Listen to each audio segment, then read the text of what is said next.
Bienvenue à notre petite réunion trimestrielle francophone pour faire le point sur nos lectures de ces 3 derniers mois, à savoir janvier, février et mars. Je vous préviens, il y a eu des livres qui m'ont fait vibrer et d'autres qui m'ont plutôt fait lever les yeux au ciel.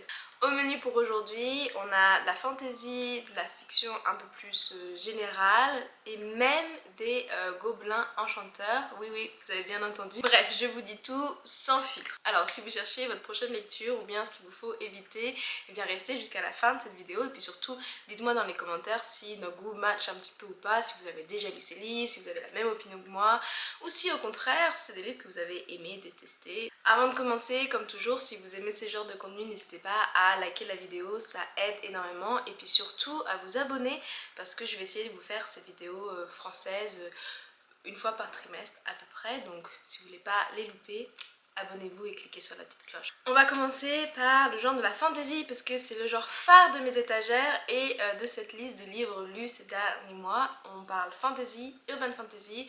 Vous pouvez le voir, il y a la grosse pile qui est juste à côté de moi. Ce sont tous les livres de fantasy physique que j'ai lus et puis il y a bien sûr des e-books. J'ai voyagé dans plein d'univers différents, j'ai vu des créatures différentes, donc accrochez-vous parce que ça décapote. Voilà. Le premier livre dont je vais vous parler, c'est Les Jeunes Latte de Travis Baldree que vous pouvez trouver en VF aux éditions Inis et traduit par Stéphanie Chaptal. Je pense Les Jeunes Latte a fait beaucoup de bruit l'année dernière ou même il y a 2 ans, les années en ce moment ça se mélange un petit peu, mais je sais qu'il a fait pas mal de bruit et donc vous devriez à peu près savoir de quoi ça parle. Mais si ce n'est pas le cas, dans ce roman on suit Vive, une orque guerrière qui prend sa retraite pour ouvrir un café et un petit peu trouver une vie plus tranquille dans une ville où personne ne la connaît. C'est un cozy fantasy qui parle de nouveaux départs, d'amitié et un petit peu de gourmandise également. On ouvre un café. Les points forts de ce livre pour moi, ça a été cet aspect très cosy qu'on a, on est dans la cozy fantasy et j'ai vraiment eu l'impression d'être devant un jeu vidéo cosy où on crée notre propre petit café, ou pour ma part c'est plutôt des fermes que j'aime bien créer dans mes jeux. Coral Island si vous connaissez, très addict. Sauf que cette fois-ci on n'est pas au contrôle et on laisse les personnages aux manettes et décider de comment on va faire. Donc j'ai trouvé cette atmosphère très relaxante et intéressante. C'est la première fois que je lis ce type de roman. On a quand même quelques dangers, c'est pas trop relax, tranquille ma poule. On a quelques dangers parce que dans l'ancienne équipe d'aventuriers de Vive, il y a un mec qui trouve la retraite de Vive assez curieuse et qui pense que elle s'isole parce qu'elle a pris une plus grande part dans leur dernier butin que prévu.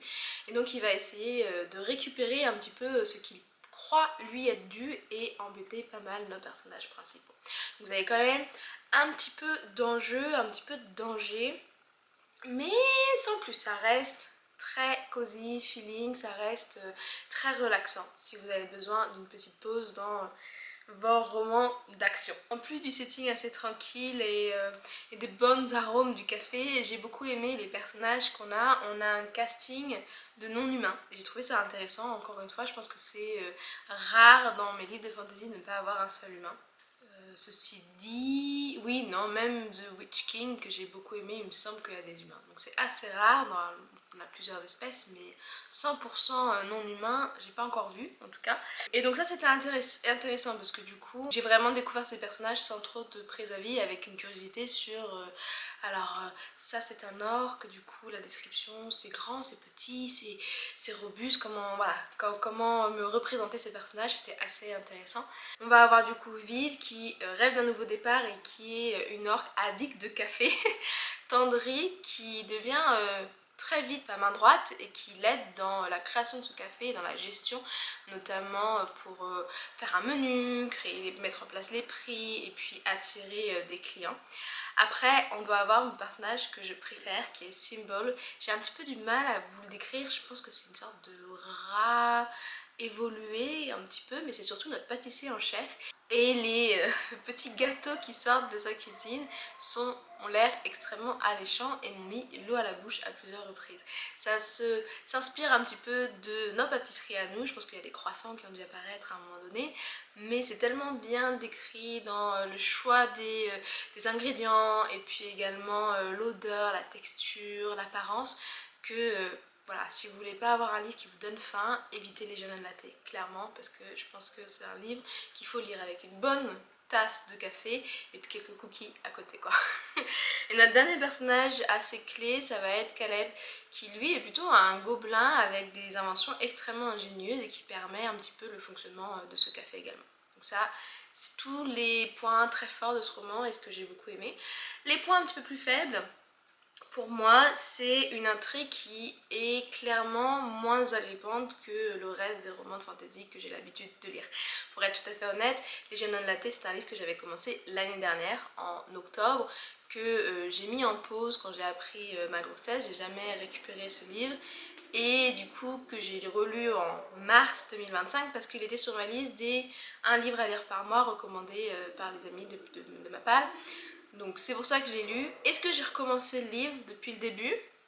Non, je l'ai repris là où je l'avais laissé et ça m'a pas trop perturbée, mais du coup ça montre, voilà, que c'était pas une intrigue aussi agrippante qu'alléchante. Voilà.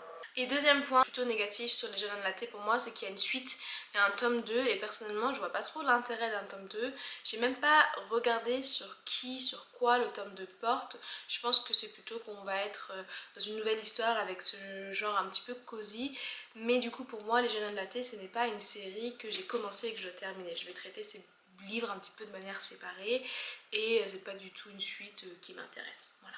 Ensuite j'ai deux romans parce que c'est la fin d'une trilogie dont il faut que je vous parle et c'est A Gathering of Shadows et A Conjuring of Light de V.E. Schwab. Je comprends pas l'idée, je vous avoue, de garder des titres en anglais mais de les changer sur la version française. Si on change les titres, autant faire des titres en français, non, en VF, non. Bref, ces livres, cette trilogie entière, vous pouvez la trouver chez Lumen et ça a été traduit par Sarah Dali. Comme on est sur une trilogie, je vais pas trop vous spoiler, je vais essayer de faire un petit peu attention, mais si vous n'avez pas lu Shade of Magic, on est sur un multiple univers où on a 3 mondes qui se superposent, 4 même. Et le point commun entre tous ces mondes, c'est Londres. C'est genre vraiment le point d'ancrage et on va avoir des personnages qui sont capables de passer d'un monde à l'autre. Et ça crée des problèmes politiques, mais notamment un problème de balance dans la magie. Voilà. On est sur un univers un petit peu plus magique et où les enjeux sont un peu plus grands. Il y a beaucoup plus d'action que les Shonen Latte, vous n'êtes pas là pour vous reposer. Surtout avec le tome 2. Shade, moi c'est quoi déjà? Shade of Shadow, le tome 2, il était extrêmement alléchant, extrêmement allaitant même je dirais, on perd un petit peu son souffle, il se passe beaucoup de choses et il m'a extrêmement plu. C'est je pense mon tome préféré dans cette série. J'ai trouvé beaucoup plus intéressant que le tome 1 que j'ai lu il y a quelques années et tellement mieux que le tome 3, il n'y a aucune comparaison possible. Voilà. Il se passe beaucoup de choses dans ces deux derniers tomes, entre Lila qui s'essaye à la piraterie et à la magie, Rhys qui est notre prince héritier qui commence à prendre son rôle un petit peu au sérieux et à avoir des réflexions extrêmement intéressantes, et puis Kel, notre deuxième personnage principal qui lui, à l'inverse de Lila qui elle est sur un bateau pirate et découvre la liberté, qu'elle lui se sent assez prisonnier de sa fonction dans son univers, chez lui, dans sa maison. Et enfin on va avoir Alucard qui est un nouveau personnage introduit dans le tome 2 et qui ouvre un petit peu d'autres horizons sur cet univers de Shades of Magic. Comme je vous disais, j'ai beaucoup aimé les réflexions de Rhys, notamment dans le tome 2, sur la responsabilité du pouvoir, la légitimité du pouvoir et également sur la vie et la mort. Pour pas trop vous spoiler, Rhys, dans le tome 2, il a une condition un petit peu particulière et qui va l'amener à beaucoup penser à eh bien, si sa vie est sienne et le mettre un petit peu face à toutes ces réflexions sur la mort. Et qu'est-ce que ça signifie quoi. Voilà. C'est d'ailleurs Rhys un personnage que j'ai trouvé extrêmement consistant entre les deux tomes et Dans le tome 1, je l'aimais pas beaucoup et je pense qu'à la fin de la trilogie, ça devait être le personnage qui pour moi était le plus solide et du coup que j'ai le plus apprécié dans la fin de cette trilogie. Voilà. Dans le tome 2, dans Shade of Shadows, on a aussi des grands jeux de magie. Et ça a été très intéressant parce que j'ai trouvé que ça a ouvert un petit peu plus de portes sur l'univers. Le tome 1 est très concentré sur la magie, très spécifique qu'à Kel. Le tome 2, du coup on voit différentes magies, différents magiciens également, et comment ils utilisent ce pouvoir quelque peu particulier. Donc ça je trouvais ça très intéressant. Est-ce que c'était nécessaire à l'histoire? C'est la vraie question, parce que quand on regarde le tome 3, et je suis beaucoup plus critique du tome 3 de Shades of Light, quand on regarde le tome 3, il se passe beaucoup de choses, trop de choses, et du coup quasiment rien d'une certaine manière, parce que V.E. Schwab, elle multiplie les points de vue, et elle essaye qu'on voit un événement de la perspective de multiples personnes, donc ça ralentit énormément le rythme, et du coup je me demande si on n'aurait pas pu mieux partager les enjeux du tome 3 et basculer certaines scènes dans le tome 2, même si ça voulait dire diminuer, voire enlever complètement ce tournoi de magie. Ça aurait été un petit peu dommage, mais ça m'aurait peut-être donné une meilleure balance dans l'histoire et ça m'aurait sûrement aidé à mieux apprécier ce tome 3. Parce que pour être très honnête, le tome 3, si vous regardez mes vidéos en anglais et si vous avez vu mes stories sur Instagram quand j'ai lu ce roman, je l'ai détesté, j'étais en colère. Voilà, à chaque fois que je pensais qu'on avait une résolution, je me rendais compte que j'avais même pas lu 50% du roman, donc c'était un petit peu un calvaire ce tome 3, juste à cause de ce manque de dynamisme et cette lenteur due à la narration. Et apparemment, avec la trilogie qui suit, Shade of Magic, Thread of Powers, V.E. Schwab fait la même chose, elle multiplie les points de vue et j'ai entendu dire que c'était du coup tout aussi laborieux un petit peu. Mon autre critique sur cette série, et là c'est vraiment une critique générale, c'est Lila. Je sais que Lila, beaucoup de personnes, elle l'aime beaucoup, c'est le personnage principal, mais moi sur la fin, elle m'a énormément frustrée. Je trouve que son égoïsme qui est acceptable, qui est mignon presque, et qui participe au dynamisme du tome 2, dans le tome 3, il m'a tapé sur les nerfs. J'ai trouvé très égoïste, pas prête à laisser les autres faire un petit peu de décision et à laisser son ego de côté un petit peu. Je trouve ça dommage parce qu'avec tous les éléments auxquels nos personnages font face, je me serais attendue à ce que Lila évolue, surtout vu les décisions qu'elle prend à la fin du tome 3 et de la série. Donc voilà, et du coup pour conclure sur ces deux romans qui sont quand même assez imposant, surtout le tome 3, encore une fois, voilà pourquoi c'était un calvaire, il y a beaucoup trop de pages. Pour conclure, V.E. Schwab c'est une autrice que j'aime beaucoup et notamment avec La vie invisible d'Adi Larue et Galen qui sont deux stand-alone. Et donc je pense que je vais laisser cette trilogie de côté. Il y a Thread of Power en trilogie qui m'intéressait mais maintenant plus du tout parce qu'on est dans le même univers, même personnage, donc ça je lirai pas c'est sûr. Il y avait Vicious qui m'intéressait mais je pense que je vais laisser toutes ces séries de côté pour l'instant et laisser un petit peu mes émotions retomber avant de lire un autre roman. Donc V.E. Schwab se retrouve quelque peu détrônée de mon étagère d'auteurs préférés parce que j'ai été énormément déçue par cette fin de série. Voilà. Après une déception, on va parler d'un presque coup de cœur, d'un roman où j'ai eu l'impression que je retournais à la maison, clairement. Et c'est La force du temps de Deborah Harkness. C'est le tome 3.5 on va dire, de la trilogie A Discovery of Witches. En français, le livre des sortilèges perdus. Et ça c'est traduit par Pascal Loubet aux éditions Calman Lévy. Ou Levaille, je ne sais pas comment vous prononcez ça. Apprenez-moi dans les commentaires, les maisons d'édition françaises sont beaucoup trop nombreuses pour moi, je m'y perds. Alors, dans La force du temps de Deborah Harkness, on suit Marcus, qui est un personnage secondaire de notre trilogie. On le suit quand il devient vampire, rebelle, qu'il est devenu médecin. Et on va le suivre à travers ses souvenirs et sa quête de liberté, mais aussi, je dirais, sa quête d'identité. C'est du coup un récit entre passé et présent où amour et immortalité s'entrelacent parce qu'on va aussi suivre dans ce tome la transformation de Phoebe, son âme sœur. Et j'ai trouvé ça extrêmement intéressant parce que du coup Deborah Harkness, elle développe tellement plus le lore autour du vampire et surtout autour de la famille de Clermont. On va en apprendre beaucoup plus sur leurs traditions, mais sur comment la transformation vampirique fonctionne, les sensations qu'un vampire a. J'ai trouvé ça beaucoup plus intéressant, un petit peu plus évolué que Twilight, qui est un petit peu ma référence des récits vampires. Maintenant, ma référence, ça va être ce roman. Mais le plus pour moi dans ce roman, ça a été de retrouver nos personnages de la trilogie dans un contexte un petit peu plus calme. Il n'y a pas de menace, personne ne veut tuer quelqu'un, personne ne doit fuir des kidnappeurs. On est dans le sud de la France, dans la maison de vacances de Mathieu et Diana, et on profite un petit peu des derniers jours de l'été quoi.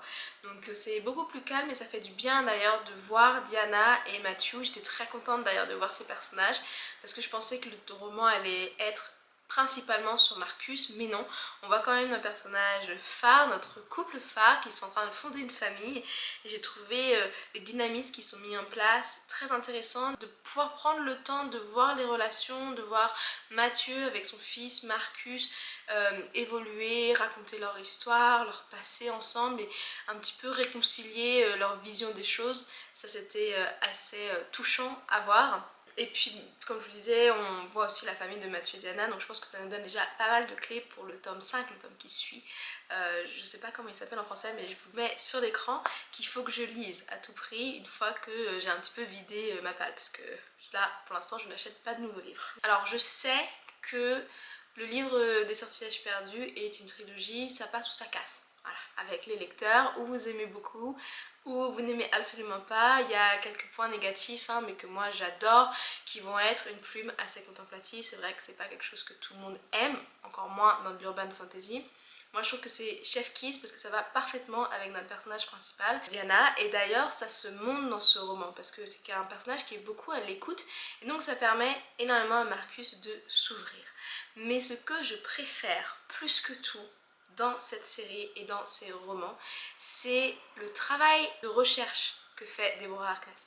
Deborah Harkness, c'est une historienne et ça se sent parce que si elle parle d'un événement historique, elle a fait de la recherche et elle va nourrir ses scènes, ses souvenirs de références clés et nous peindre une image beaucoup plus vivide, ancrée dans le réel. On a beaucoup de passages sur la Révolution française et c'est quand même une période qu'on a beaucoup tous étudié à l'école, en tout cas les Français. Et bah, j'ai appris des choses, donc c'était très intéressant et j'aime beaucoup cette manière qu'elle a d'intégrer l'histoire dans ses romans ou à l'inverse d'ancrer ces personnages dans notre histoire avec un grand H et ça crée vraiment ce côté très réel. À chaque fois que je lis un de ces romans, j'ai l'impression que les personnages sont vrais, qu'ils existent et je retourne un petit peu en enfant d'une certaine manière, comme quand je croyais que Tara Duncan existait pour de vrai. Bah maintenant j'ai 27 ans et pour moi Mathieu de Clermont est quelque part en train de préparer ses vacances d'été dans le sud de la France. Voilà. Ok, next sur ma liste, je vais vous parler de Sunbreaker d'Anna Kanner, que voici ici. Ça c'est l'édition Inimicrate, mais vous verrez elle est très similaire à l'édition qu'a fait de Saxus. Voilà. Donc Sunbreaker est déjà disponible, c'est le deuxième tome de la série Les Dieux Déchus. Le premier tome c'est God Killer. Les deux tomes ont été publiés aux éditions de Saxus, sont disponibles et ont été traduits par Antoine, mon voisin. Voilà. C'est un très joli livre objet.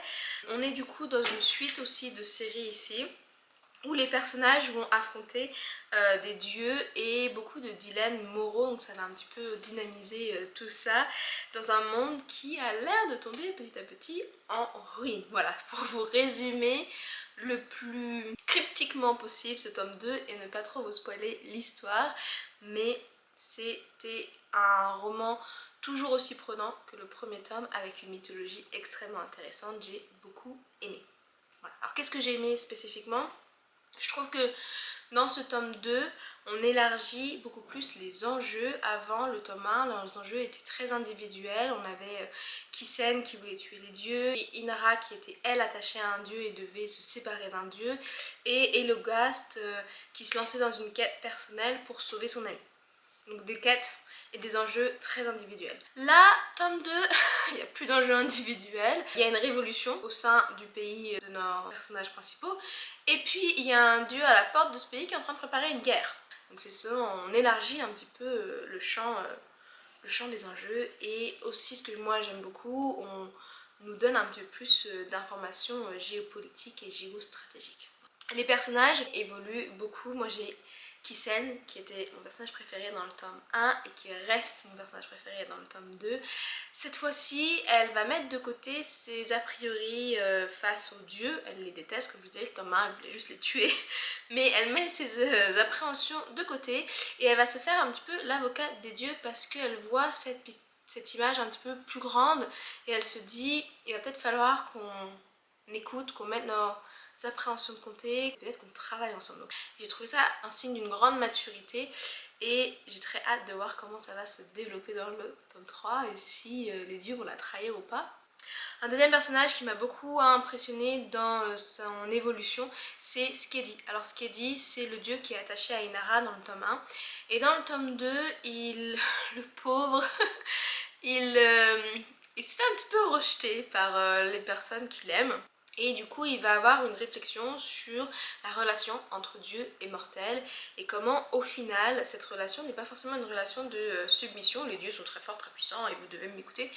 Mais à l'inverse, une relation de codépendance. J'ai trouvé cette approche très intéressante. Je le prends un petit peu en peine parce qu'il envoie toutes les couleurs avec Inara. Et Inara, à l'inverse, c'est un personnage qui, c'est une adolescente et pour une fois dans de la fantasy, on voit que c'est une adolescente. Elle est blessée, elle a un grand besoin de vengeance, elle est en colère et elle repousse un petit peu toutes ces personnes qui essayent de l'aider et de la protéger au point de les mettre même en danger.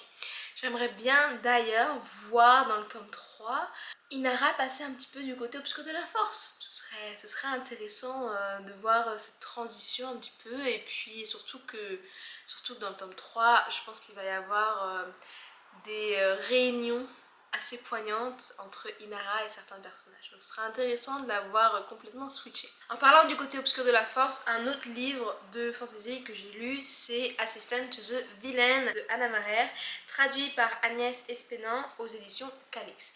Et alors là, dans ce roman, on suit une jeune femme qui va devenir l'assistante d'un grand méchant notoire qui cache peut-être un cœur pas si noir. Voilà, ça vous dit tout. Moi j'ai été un petit peu déçue sur celui-là parce qu'on m'avait vendu sur les réseaux sociaux un méchant moralement gris et j'ai pas du tout trouvé ça.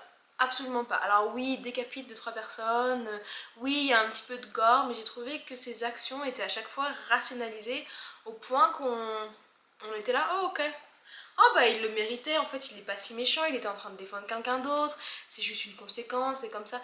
J'ai trouvé, voilà, sa vilaineté n'était pas si bien présentée, c'est pas un si gros démon que ça. Et en plus de ça, sa motivation derrière ses actions, parfois elle est un petit peu manquante. Et le personnage qui rationalise énormément tout ça, c'est notre personnage principal, Evie, qui elle, à l'inverse de notre méchant, est Madame Sunshine. Elle sourit beaucoup, elle rit, elle fait des blagues, elle cache des blessures, elle a un passé un petit peu traumatique, elle cache beaucoup de choses. Et elle présente cette façade d'une jeune fille toujours souriante, sautillant dans les bois et qui du coup rationalise beaucoup les actions de son patron pour les rendre un petit peu acceptables pour elle, j'imagine, pour justifier le fait qu'elle travaille pour le grand méchant du royaume. Mais ça a un petit peu ruiné cette attente que j'avais d'un méchant moralement gris qui fait des trucs horribles quoi. J'ai pas du tout eu ça. Par contre, la relation entre le méchant et Evie et ce trope du Miss Sunshine, Mr. Grumpy, c'était très bien, ça a permis d'avoir un roman très léger, très drôle. Et donc si c'est ce que vous recherchez dans vos lectures, je vous conseille Assistant to the Villain. Alors c'est pas tout noir, on a vers la fin du roman un gros retournement de situation qui a amené le chaos et pour lequel je clapais des mains tellement j'étais contente. Il est peut-être arrivé un peu trop tard, mais on l'a eu ce moment boom à un moment donné et qui fait du bien, qui nous laisse d'ailleurs sur un petit cliffhanger qui fait que je vais sûrement aller dans le tome 2 en espérant avoir un petit peu de méchanceté plus présente et voilà, qui m'a définitivement donné une envie de continuer et qui promet un petit peu plus d'intrigue et d'enjeu. Parce que pour l'instant dans ce premier tome, clairement l'enjeu manque pour moi. Je vous ai dit qu'il y avait des livres que j'avais adorés, des livres qui m'avaient un petit peu frustrée, hein, donc j'espère ne pas détruire des romans que vous voulez à tout prix lire. Mais si vous c'est le cas, n'hésitez pas du coup à me dire à l'inverse pourquoi vous avez adoré ces livres. Peut-être que j'ai loupé quelque chose, qui sait. Alors ensuite on est dans de la fantasy, mais je vais en parler très brièvement parce que y a pas beaucoup de choses à dire. C'est Solo Leveling de Shugon. Oui, je suis tombée dans des mangas. Pas plus tard qu'il y a quelques semaines, en mars. On est sur du fantasy, Portal Fantasy, et on suit Sun Jin-woon, un chasseur de rang E qui se retrouve avec un pouvoir unique qui va le rendre super puissant. C'est un manga ultra dynamique avec beaucoup de batailles, d'aventures, et puis surtout un héros en pleine montée de puissance parce qu'il est capable d'évoluer et de gagner pas mal de skills. Ce manga, vous l'avez peut-être vu sur les réseaux sociaux parce que c'est un animé extrêmement populaire en ce moment. La saison 2 vient de se finir et en fait quand elle s'est finie, j'étais un petit peu sur ma faim, donc je suis allée lire les mangas, j'ai tout lu, ou presque. Et moi je vais pas avoir à attendre la saison 3 l'année prochaine. Donc si vous êtes dans cette situation où vous avez beaucoup aimé Solo Leveling et que vous attendez la saison 3, je vous conseille d'aller lire les mangas parce qu'on a un petit peu plus d'informations que l'animé. Et puis sans pour autant que ce soit trop long et un calvaire à lire. C'est très dynamique, très intéressant. Franchement, j'ai été fixée sur l'écran de mon ordinateur pendant 24 heures. Un peu plus, je l'ai lu en 2 jours je crois. Et je pouvais vraiment pas m'arrêter, donc c'est très addictif. Par rapport au manga, du coup le Portal Fantasy c'est un genre que je vois beaucoup plus dans les animés et je serais assez curieuse de voir ça dans un roman. Donc si vous avez des recommandations, dites-moi dans les commentaires. Et puis ma deuxième question niveau manga, est-ce que vous comptez vos lectures manga dans vos objectifs lecture? Il y a quelques années, je les comptais, mais 5 mangas valaient un livre lu. Là cette année, j'ai absolument pas fait ça. J'ai compté chaque manga comme un livre lu, ce qui fait que j'ai lu 28 livres en 2025. Ça gonfle un petit peu mon chiffre, mais je pense que toute lecture est une lecture et du coup vaut le coup d'être comptabilisé si vous faites ce type d'objectif. Voilà, je serais assez curieuse de savoir votre avis également. Est-ce que vous comptez ou pas? Dites-moi tout. Alors le dernier livre pour la série fantasy, c'est The Octoberman by Ben Aronovich. Malheureusement c'est le seul livre qui n'est pas disponible en français, je sais pas pourquoi. Mais ça c'est une petite nouvelle qui vient de la série Rivers of London, Les Rivières de Londres. Les Rivières de Londres est une série traduite en français. Pas tous les tomes encore je crois, mais la plupart sont traduits et que je vous recommande énormément. C'est un petit peu un mix, je vais poser ça. C'est un petit peu un mix entre Harry Potter, parce qu'on a de la magie, on a une école, kinda, de sorciers, etc. Et Sherlock Holmes, parce que notre personnage principal est enquêteur dans la police. Voilà. Et il enquête sur des crimes paranormaux. Donc il voit de la magie tout le temps, il invente des sortilèges, c'est assez fun. La série principale, on suit Peter qui est un personnage très british mais du coup plein d'humour, plein d'ironie que j'aime beaucoup. Et là avec The Octoberman, on bouge en Allemagne et c'est vraiment un petit interlude. Pour moi ça m'a permis une réintroduction dans l'univers de la série parce que j'avais pas lu les livres depuis très longtemps. Il m'en reste 2 encore à lire. Donc ça m'a permis une petite remise en contexte. Pour vous peut-être si vous voulez vous essayer à l'anglais, ça peut être un bon livre pour commencer parce qu'il est très court. Il y a quelques termes en allemand qu'ils n'ont pas traduits en anglais et je trouve ça dommage qu'ils ne l'aient pas expliqué. Mais si vous êtes capable de passer au-dessus de ça, l'anglais n'est pas si extrêmement compliqué je trouve. Et donc ça peut être une bonne introduction sur une lecture anglophone. Voilà.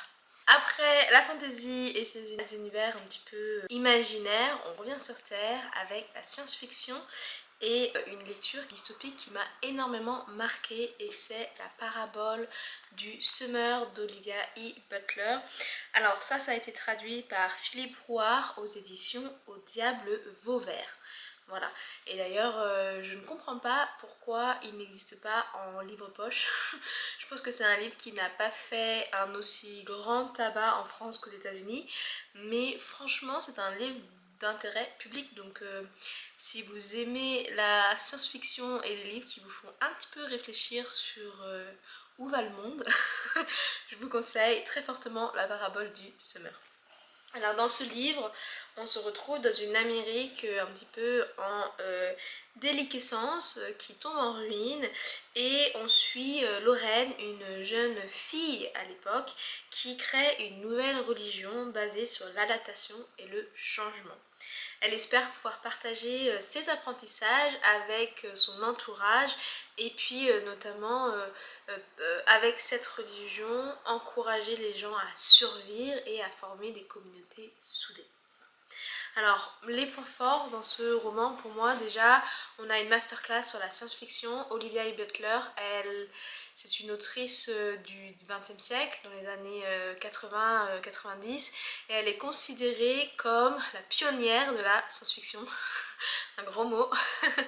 Mais ça a été vraiment une masterclass, parce que pour moi, la science-fiction se limitait vraiment aux romans avec des empires intergalactiques, des vaisseaux spatiaux, etc. Non, avec la parabole du semeur, on reste sur Terre. On parle un tout petit peu d'explorer et peut-être de coloniser quelques planètes pour essayer de nous sauver de la merde dans laquelle on est, mais on voit pas trop d'armes futuristes, on voit pas trop tout ça. On parle de la science et en fait c'est ça la science-fiction, c'est que c'est une fiction dont la science est un petit peu au cœur et on en parle notamment avec les sujets de réchauffement climatique, de manque de ressources naturelles, manque d'eau notamment. C'est un roman sans trop d'effets spéciaux en fait, mais qui est extrêmement coup de poing. C'est plutôt ça que je voulais dire et c'est pour ça que c'est une grande masterclass pour moi. On a une narration sous forme de journal, j'ai trouvé ça très intéressant parce que ça nous permet de prendre du recul sur les événements horribles qui se passent et les conditions quelque peu hallucinantes que nous voyons, et puis ça permet aussi de ralentir un petit peu parce que quand il se passe beaucoup de choses d'un coup, parfois on a besoin de prendre un break et le journal, ce type de narration nous permet vraiment de faire ça. J'ai beaucoup aimé le personnage principal, Lorraine, que j'ai trouvé très mature pour son âge. Elle est censée avoir 18 ans dans le plus gros du roman et elle se retrouve un petit peu à la tête d'un petit groupe de voyageurs à prendre des décisions parfois de vie et de mort pour ces gens. Et elle est très raisonnable, elle est très intéressante également.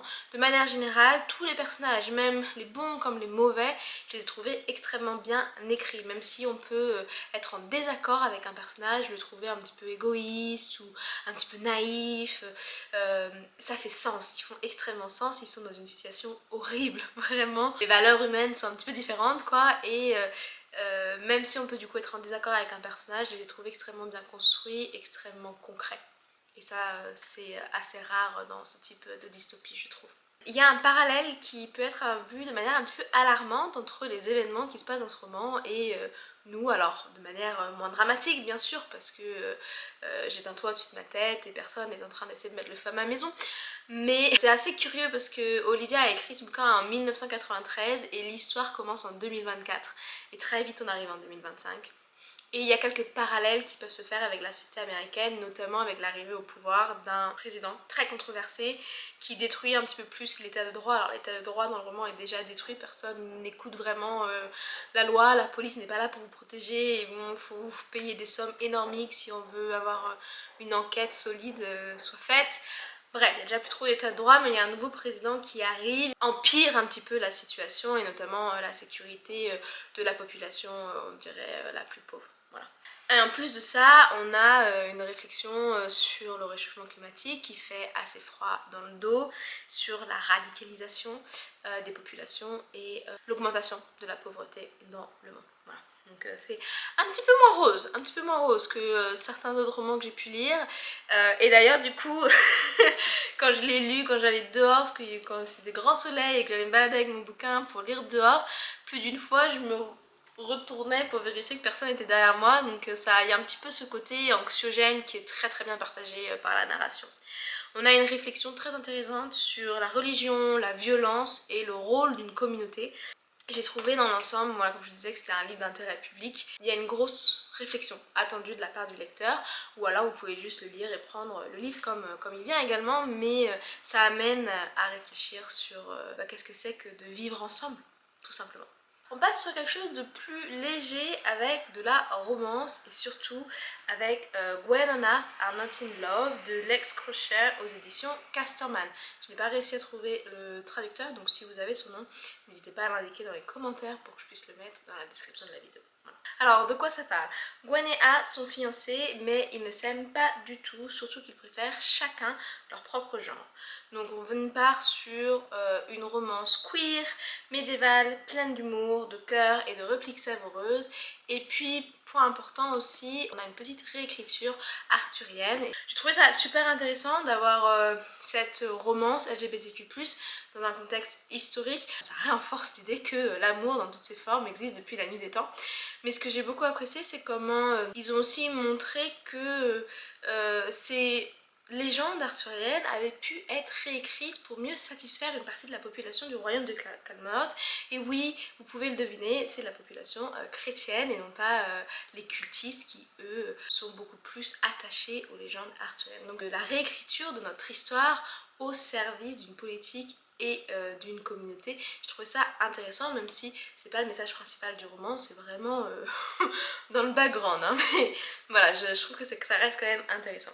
Au niveau de la romance, je vous avoue que je ne m'y attendais pas du tout. J'ai un livre comme d'habitude que j'ai pris sans lire le synopsis, donc je ne m'attendais pas du tout à cette romance LGBTQ+. A l'inverse, comme on a une narration avec deux points de vue sur nos deux personnages principaux, je m'attendais à ce qu'on ait plutôt un enemy to lover assez basique. Non, au final, pas du tout. On va avoir un enemy to allies qui a été extrêmement bien mené et j'ai beaucoup aimé avoir les points de vue de Gwen et d'Arthur sur leur relation, leur amitié quelque peu particulière, mais aussi sur, je dirais pas forcément l'acceptance de soi, mais cette poursuite de leurs intérêts romantiques et comment ils s'entraident quelque peu. Ça, je trouvais ça très intéressant. Alors, mais Gwenana, c'est bien plus qu'une romance, nous avons aussi une intrigue politique extrêmement intéressante autour de ces cultistes et de cette communauté chrétienne, de la légende arthurienne et de vouloir faire de Camelot un royaume sans magie, sortilège, sans Merlin et sa perlipopette, un petit peu. Et j'ai trouvé ça très intéressant, c'est mis en place doucement. On a en fait la plupart du temps pendant la première partie du roman, on suit nos personnages principaux qui vivent un petit peu leur vie de cour, que c'est un groupe d'amis qui se soudent doucement. Mais on a quelques indices sur attention, il se passe des trucs derrière les politiques, vous avez vu ce que le ministre a dit. Voilà, on a quelques indices et quand ça explose à la fin, c'était vraiment parfait et j'ai beaucoup apprécié cette fin de roman et tout cet intérêt, cette réflexion autour du pouvoir, de la légitimité et du devoir royal. Voilà. Allez, on quitte les histoires d'amour, enfin pas vraiment parce qu'on part dans la fiction générale et eh bien dans la vie de tous les jours, les relations humaines sont tout aussi importantes. Et quand on a un petit couple qui se forme naturellement, eh bien ça fait toujours plaisir. Alors dans cette catégorie, je vais avoir des romans tendres, parfois étranges, toujours quelque peu marquants, mais je vous avoue, c'est là où il y a mes plus grandes déceptions de ce trimestre. Accrochez-vous. Voilà. Le premier roman dont je vais vous parler, le titre en VF est horrible mais je vais quand même vous le lire, c'est Rendez-vous sur l'île de l'horloge de Meg Schaffer. Ça a été traduit par Laurent Bury et c'est disponible aux éditions Nami. En anglais, le titre est un petit peu plus mystérieux je trouve avec The Wishing Game, mais la couverture normalement est assez similaire. Voilà. Alors dans ce roman, on suit Jacques, un auteur culte de littérature jeunesse qui invite quelques fans triés sur le volet à participer à un jeu énigmatique sur une île privée avec un manuscrit inédit à la clé. Une opportunité que Lucie ne peut pas passer si elle souhaite adopter Christopher. Voilà pour le résumé de ce roman. Petit spoiler alerte, j'ai pleuré, j'ai adoré ce roman et c'est un de mes livres préférés pour l'instant de ce début d'année. Donc je vous le recommande chaudement, je vous le recommande en anglais, je vous le recommande en français, je sais pas comment la traduction porte l'histoire en français, mais il y a beaucoup de passages très poignants que j'ai dû noter dans ma base de données de citations et d'allusions à des livres emblématiques, à des moments pop culture, voilà, bref, c'est une pépite donc je vous le recommande fortement. La plume est extrêmement fluide et j'ai beaucoup aimé la narration. On a, je dirais, 3 personnages principaux, voire peut-être qu'un seul, mais que 2 points de vue. Et donc mes 3 personnages principaux ce seraient Lucie, Hugo et Jacques et en fait on va voir Jacques à travers les points de vue de Lucie et Hugo, ce qui le rend très mystérieux et tant mieux parce que c'est notre auteur mystérieux. mais aussi nous donne différentes perspectives sur cette personne et comment elle a pu influencer différemment nos deux autres personnages principaux. Pourquoi je dis peut-être qu'il n'y a qu'un seul personnage principal? Parce que je suis persuadée que Jacques est le seul personnage principal de ce roman. C'est celui qui gagne à la fin, qui gagne le grand jeu de la vie, hein, je ne vous spoil pas le récit. Donc voilà, donc je trouve que cette narration était super intéressante. J'ai toujours un petit peu du mal quand on change de point de vue, je trouve pas trop l'intérêt d'avoir un point de vue sur un chapitre sur une personne et un chapitre sur d'autres personnes. Je préfère normalement quand les narrations sont un point de vue omniscient et à travers un chapitre, on passe d'une personne à une autre si nécessaire. Mais j'ai trouvé ici dans ce roman, cet outil a été très bien utilisé et on n'avait absolument pas un rythme binaire, un chapitre Lucie, un chapitre Hugo et ainsi de suite. A l'inverse, on avait parfois 4-5 chapitres Lucie avant de repasser à Hugo et même parfois on passait à Hugo dans le même chapitre. Donc ça a créé quelque chose d'un petit peu plus fluide pour moi et ça a beaucoup participé à m'ancrer dans le récit. Parce que laissez-moi vous dire, j'ai été captivée par ce roman dès le prologue, si ce n'est pas par le synopsis, pour une fois que j'avais lu un synopsis. Donc voilà, la plume, vraiment très fluide et qui m'a vraiment permis de rentrer dans l'histoire et d'être touchée par chaque personnage.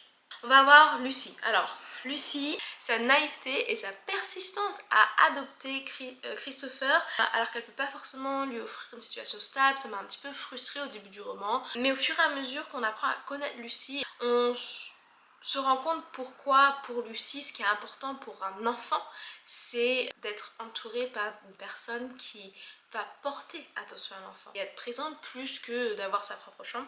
Et du coup ça la rend beaucoup plus poignante, j'ai trouvé ses actions beaucoup plus justifiées, sa manière de voir les choses beaucoup plus justifiée et de manière générale ses aspirations adultes beaucoup plus sensées.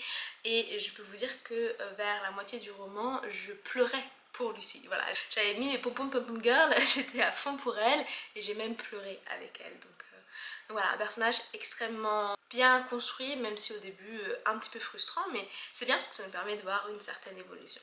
Jacques, Hugo, on va pas trop en parler, vous lisez mon blog si vous voulez en savoir plus sur Hugo, mais le personnage pour moi qui est parfait et qui est mon personnage préféré, c'est définitivement Jacques. C'est le mélange entre votre marraine bonne fée, le Père Noël et un lutin farceur. Voilà, il adore faire des blagues, mais il adore aussi être là pour les personnes qu'il aime, aider les personnes qu'il aime, même si parfois c'est en secret. Et puis il est un fervent défenseur des enfants. Pour un auteur de livres jeunesse, je trouve que c'est assez important. Et d'ailleurs, tout ce jeu, cette compétition pour gagner son dernier manuscrit, qui est l'intrigue principale du roman, cache beaucoup de choses sur qui est Jacques. Donc c'était assez bien mené et je dirais même parfait. En plus des personnages en or et d'une intrigue alléchante, on a des messages assez clés dans ce roman. On va bien sûr parler des traumas de l'enfance, notamment avec Hugo et Lucie qui ont eu des événements assez difficiles dans leur vie et qui ont dû épauler beaucoup de choses. On parle bien sûr du coup de la résilience, notamment chez les enfants mais parfois chez les adultes, mais surtout ce livre pour moi c'est une lettre d'amour au livre jeunesse et comment les livres de notre enfance peuvent nous transformer, nous marquer et nous apprendre, petits et grands, à trouver notre force, notre identité et parfois même notre envie de survie. Et oui, je dis survie, c'est un mot très fort, mais ça a été le cas pour plusieurs personnages dans ce roman. Et du coup ça m'a fait beaucoup penser à quels sont les livres qui m'ont marqué et qui ont peut-être au final participé à ma compréhension du monde et de la personne que je suis aujourd'hui. Donc c'est voilà, c'est un livre un petit peu autour de ça et je serais d'ailleurs curieuse de savoir quels sont les livres, vous, de votre enfance qui vous ont marqué. Moi, petit spoiler alert, il y a définitivement Harry Potter, il y a du Tara Duncan dedans, La Cabane Magique, j'en parle encore à ma mère et je les vois, j'ai la série et ils sont malheureusement pas complètes. Les Filles du Roi Soleil, ça c'est aussi une série qui m'a beaucoup marqué et qui a, je pense, participé à mon amour de l'histoire. Bref, je vous en dis pas trop peu plus. Mais voilà, The Wishing Game, c'est définitivement un roman que je vous recommande et qui a été pour moi un énorme coup de cœur. Alors, après les coups de cœur, parlons de livres qui fâchent. Parlons de mes deux plus grosses déceptions de ce trimestre. Le premier, ça va être Naissance des fantômes de Marie Darrieussecq qui est publié aux éditions Minuit. Et là, on est sur un livre, un auteur français. On suit une femme, est-ce que je me souviens de son prénom? je sais même pas si elle a un prénom, mais on suit une femme qui se retrouve confrontée à l'absence de son mari sans jamais vraiment comprendre ce qui s'est passé. Et c'est vraiment le sentiment que j'ai dans ce livre à la fin de ce livre. Je ne comprends pas ce qui se passe dans ce roman. Je l'avais pris parce que il était dans mes étagères déjà et il était très court, 150 pages de mémoire, et j'ai dû mettre 10 jours à le lire et je me suis forcée pour le finir. Donc, et j'étais perdue dans le roman. Je ne sais pas trop ce qui se passe. Le personnage principal, son mari, disparaît. J'ai trouvé très passif dans sa recherche. Il y a une de ses amies qui s'agace un petit peu et je suis complètement d'accord avec cette amie. C'était moi, je suis là, mais ton mari est disparu, pourquoi tu restes chez toi, va le chercher, fais des tracts, je sais pas, fais quelque chose. Mais je pense en fait que ce livre c'est vraiment un exercice de style, et d'après les commentaires que j'ai pu lire en ligne, Marie Dariussec, c'est vraiment ce type de roman qu'elle écrit où c'est plus un roman stylistique que un roman où l'intrigue et le développement des personnages est important. Voilà. Donc si vous êtes étudiante de Caen, si vous voulez faire, je sais pas, de la littérature, des études de littérature, je vous conseille ce livre. Je serais d'ailleurs très curieuse d'avoir une analyse autre que la mienne dans le commentaire si vous avez. Mais ce n'était définitivement pas pour moi. Donc c'est lu et c'est bye bye. Très simplement. Dernière déception, et après je vous parle d'un livre qui m'a vraiment beaucoup marqué, mais ça va être Télégraphe Avenue de Michel Chabon, traduit par Isabelle Philippe aux éditions Robert Laffont. Ce livre, il est gros, c'est le premier livre que j'ai lu en 2025 et il m'a presque mis à la retraite de ma lecture, quoi. On suit deux disquaires afro-américains qui tentent de sauver leur boutique face à la gentrification sur fond de jazz, de politique et de tensions raciales. Un résumé très intéressant. Et un livre trop vide, je dirais. Notre auteur parle trop et du coup les chapitres sont super longs, on s'y perd. Il veut montrer sa grande connaissance de la société afro-américaine, j'imagine, mais aussi sa grande connaissance sur le jazz, sur la musique, sur les instruments, bref, on s'y perd, il y a beaucoup trop d'informations. Je pense qu'un travail d'édition aurait beaucoup bénéficié à ce roman et il aurait réduit le nombre de ses pages, ce qui me fallait absolument. Un personnage par contre qui m'a énormément intéressée et qui a un petit peu relevé ce livre pour moi, c'est Gwen, la femme du personnage principal, qui est sage-femme et qui a pour mission d'aider les femmes afro-américaines ou tout simplement africaines à avoir une bonne expérience de grossesse et à être bien encadrée. Et je trouve que ça c'était un sujet intéressant sur lequel l'auteur aurait pu s'épancher un petit peu, mais il ne l'a pas fait et donc c'est dommage pour moi. A l'inverse, notre personnage principal, Archie, m'a un petit peu frustrée. Tout au long du livre, il essaie de remplir un nouveau rôle, le rôle de père. Et je trouve que quand ta femme est enceinte de 9 mois, c'est pas quand elle arrive à la fin de ton terme qu'il faut que tu dises oh merde, je vais être papa et il faut que peut-être j'assure les besoins de ma famille. Donc ça m'a un petit peu frustrée. Que le fait qu'il doit devenir père pour un enfant de 15 ans qui apparaît sur le seuil de sa porte, je comprends que là il y a un petit peu plus un élément de surprise et un manque de préparation, mais j'ai trouvé que même là il a un petit peu du mal à step up d'une certaine manière et il lui faut beaucoup trop de temps tout au long du roman pour enfin avoir cette réalisation qu'il doit changer sa manière de voir les choses et être un petit peu plus présent pour sa famille, peut-être que si son business ne marche pas, et bien il doit trouver un autre travail pour subvenir aux besoins de ses proches. Bref, il m'a un petit peu frustrée, un peu comme dans Naissance des fantômes. Notre personnage principal avait besoin d'être un petit peu secoué. Et il y a d'ailleurs un personnage secondaire qui le secoue dans le début du roman, enfin je dis le début du roman, je pense autour d'ici, donc on est au premier quart quoi. Et on a quand même un personnage qui te secoue, qui lui dit que peut-être s'il est distrait par d'autres trucs, eh bien c'est qu'il a les mauvaises priorités. Mais non, ça il lui prend encore 400 pages pour enfin réaliser qu'il doit évoluer et sortir un petit peu de sa zone de confort.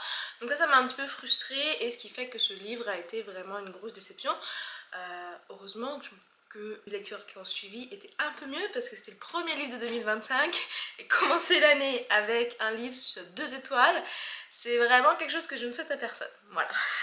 Et le dernier livre de notre catégorie fiction générale, c'est Et du ciel tombèrent trois pommes de Narineh Abgarian, traduit par Ekaterina Cherezova. J'espère que je prononce tous ces prénoms et ces noms de famille correctement. Et vous le trouverez ça aux éditions 10-18. C'est un livre que j'ai lu en physique, mais j'ai prêté ma copie à ma maman, donc il est en France pour l'instant. Et c'est vraiment un livre que j'ai beaucoup aimé et que je ne peux que vous recommander. On est sur de la littérature russe ici, et d'ailleurs l'histoire se passe dans un petit pays que je ne connaissais pas assez et qui du coup ça m'a rendu très curieuse sur ce pays, c'est l'Arménie. Dans un village reculé d'Arménie, les habitants vivent au rythme de saison, du chagrin et de la solidarité. Après des années difficiles, Anatolia se prépare à mourir, sauf que la vie va en décider autrement. Voilà un petit peu pour les prémices du roman. C'est un roman très poignant et délicat qui, comme je vous le dis, m'a beaucoup émue. J'ai pleuré un petit peu. Alors la narration, encore une fois, est très contemplative. Je pense que si vous me suivez, vous savez que j'aime beaucoup l'écriture un petit peu onirique, contemplative, lente. Et donc c'est tout à fait ce qu'on a dans ce style d'écriture. Ça m'a un petit peu fait penser à la littérature asiatique, pour être tout à fait honnête. Et on est un petit peu entre rêves et souvenirs, surtout au début où on a les rêves d'Anatolia. Et les souvenirs des proches, des défunts sont très importants tout au long du roman. Encore une fois, on est dans un village qui a été beaucoup marqué par des disparitions, des catastrophes naturelles, par la guerre également. Donc il y a une grande partie de la population qui a disparu et les survivants ne sont plus qu'une petite poignée. Ils ont tous perdu quelqu'un d'important et donc on a beaucoup de souvenirs comme ça qui viennent, qui expliquent un petit peu comment ce village a traversé ces dernières années et qui montre beaucoup la résilience des habitants, et ça c'est vraiment un message très fort, hein. Y a d'ailleurs un personnage qui dit que un petit malheur est généralement là pour nous permettre d'éviter un plus grand malheur. Il y a cette idée que je viens de vivre quelque chose d'horrible, mais j'ai fait surface, mais je l'ai surmonté et ça aurait pu encore être pire. Donc il y a vraiment cette idée de résilience et de prendre la vie comme elle est et de vivre un petit peu au jour le jour avec ce qu'on a sans forcément trop se plaindre. Voilà. Alors Anatolia, notre personnage principal, elle est personnage principale parce que elle représente un petit peu l'espoir du village et presque gérer le futur du village, et vous verrez ça si vous plongez dans le roman au fur et à mesure des pages. On commence l'histoire avec elle, on finit l'histoire avec elle, mais à travers sa vie en fait on découvre la vie d'autres habitants. Et elle va se marier avec Vassili. J'ai trouvé que cette relation qu'ils ont, elle est très particulière et très belle. Anatolia, elle a vécu des années très difficiles, comme je vous le disais en vous présentant le livre. Et donc, elle se prépare à mourir. Et quand Vassili se présente pour la demander en mariage, elle est persuadée qu'elle va mourir dans 2 jours, quoi. Et elle fait du coup ce choix un petit peu, je dirais, égoïste, où elle n'a pas envie de rejeter cet homme et de devoir gérer un petit peu le fait qu'elle rejette quelqu'un. Donc elle va dire oui, et ça va complètement chambouler sa vie et la vie du village en lui-même. Et j'ai trouvé ça extrêmement intéressant. Comment une petite goutte peut impacter tout un lac d'une certaine manière. Donc je vous ai dit que dans ce livre, on parle de beaucoup de catastrophes naturelles, de décès, de guerres, de personnes qui disparaissent, etc. Mais ça n'est absolument pas un roman pesant, bien au contraire. C'est un roman au contraire qui célèbre la force des liens humains, de la communauté et de notre capacité qu'on peut avoir à renaître même après les pires tempêtes. Il m'a fait, comme je vous disais, pleurer, il m'a aussi bercé. C'est un livre que je lisais avant de me coucher, que parfois même j'ai lu à voix haute, parce que j'avais besoin de vraiment voir les mots prendre de la place dans l'espace, et je ne peux du coup que vous le recommander. Comme je vous disais, j'ai prêté la copie à ma mère quand elle est passée me rendre visite et elle l'a lu, elle l'a aussi beaucoup aimé. Donc, et ma mère et moi on lit des livres très différents. Elle lit pas du tout de fantasy par exemple. Donc je me dis que si ma mère a aussi aimé ce livre, c'est une très bonne recommandation à vous donner également. Voilà. Après, Et du ciel tombèrent trois pommes, qui a une plume quelque peu poétique, onirique. C'est la parfaite transition pour passer à la poésie. Si vous me suivez sur Instagram, vous savez que j'essaye de lire de la poésie à voix haute. Je suis dans plusieurs recueils en ce moment. C'est un petit peu mon rituel du soir pour donner un petit peu de poésie à mon petit bidou en ce moment, et aussi à mon esprit pour me calmer et me reposer. Et du coup j'ai fini un ouvrage de poésie en début d'année que j'ai beaucoup apprécié, et c'est Laura Lisi et les hommes gobelins. Alors ça c'est un ouvrage très particulier, c'est un livre objet que j'adore. Il est disponible aux éditions françaises La Ville Brûle, c'est d'ailleurs un ouvrage tout à fait français. La Ville Brûle est devenue une maison d'édition que j'aime beaucoup parce que je trouve leurs livres d'une beauté. Je vous montre, hein, il y a des illustrations magnifiques. Donc ça en fait, Laura Lizzie et les hommes gobelins, c'est une traduction du célèbre poème Goblin Market de Christina Rossetti, traduction faite par Clémentine Beauvais, et nous avons un petit texte d'introduction ainsi que des illustrations faites par Digley. Donc c'est vraiment un travail de collaboration, je dirais, autour d'un poème emblématique. Et ce que j'ai beaucoup aimé, c'est l'approche de Clémentine par rapport à la traduction. Il y a, avant qu'on lise la version française, nous avons un petit texte sur le rôle du traducteur qui m'a fait beaucoup réfléchir, et c'est d'ailleurs pour ça que j'essaye maintenant de toujours donner les traducteurs sur les livres VO que je lis, parce que la traduction est très importante. Ça peut parfois changer un texte, notamment dans la poésie, et la traduction que fait Clémentine de Goblin Market est très intéressante. Si vous avez l'occasion de lire en anglais, vous avez le texte anglais qui suit le poème français, et j'ai trouvé que même s'il y avait une base commune, on pouvait voir pas mal de différences. Clémentine fait vivre le texte différemment, le fait vraiment sien, et c'est des poèmes que j'ai lus à voix haute d'ailleurs, les deux, français, anglais, et je vous avoue que même si le poème en anglais est assez... à un rythme très dynamique, il y a beaucoup d'étirations, de suites de mots, on parle beaucoup de fruits qui se suivent et on les énonce un à un, des fruits que je ne connais absolument pas en anglais. J'ai trouvé que la version française m'avait rendu encore plus hors d'haleine. Il y a un petit rythme un petit peu plus rapide, et il y a une dimension un petit peu différente. Donc voilà, si vous êtes intéressé par la poésie, et ce travail, cette relation entre auteur-traducteur, je vous recommande vivement ce petit livre. Je l'ai dévoré, je l'ai adoré, et c'est définitivement un livre que je vais garder dans ma bibliothèque et sur lequel je vais revenir. Donc voilà, je vous montre, il brille d'ailleurs. On aime tous des livres qui brillent, non? Donc voilà, Laura Lizzie, les hommes gobelins, le recueil de poésie que j'ai fini pour l'instant, et définitivement un gros coup de cœur. Ça y est, on arrive à la fin de cette vidéo. Ça fait peut-être beaucoup de livres, mais si vous divisez un petit peu, ça vous montre que je lis pas beaucoup par mois. Normalement, je suis autour de 5 livres à peu près. J'espère en avril arriver à lire un petit peu plus, parce que vers mai, pour sûr, mai-juin, ça va ralentir. Donc voilà, ça fait beaucoup de livres d'un coup pour vous, mais j'espère vous avoir donné des bonnes recommandations si vous cherchez votre prochaine lecture, vous avoir donné envie peut-être d'essayer de lire en anglais ou d'essayer de nouveaux auteurs. La plupart des livres ont été traduits en français, donc vous les avez aussi disponibles aux différentes maisons d'édition. Et puis si vous avez des recommandations ou des livres que vous voulez que je lise pour vous, n'hésitez pas à le dire dans les commentaires, et puis je verrai ce que je peux faire pour vous. Voilà, je vous souhaite un beau printemps. Ça y est, il fait beau, il fait chaud, donc j'espère que vous allez pouvoir en profiter. C'est l'occasion parfaite d'étendre une petite couverture dans votre jardin ou dans un parc public avec un bon livre. Et puis moi je vous retrouve dans quelques mois, j'espère. Prenez soin de vous, bonne lecture, ciao.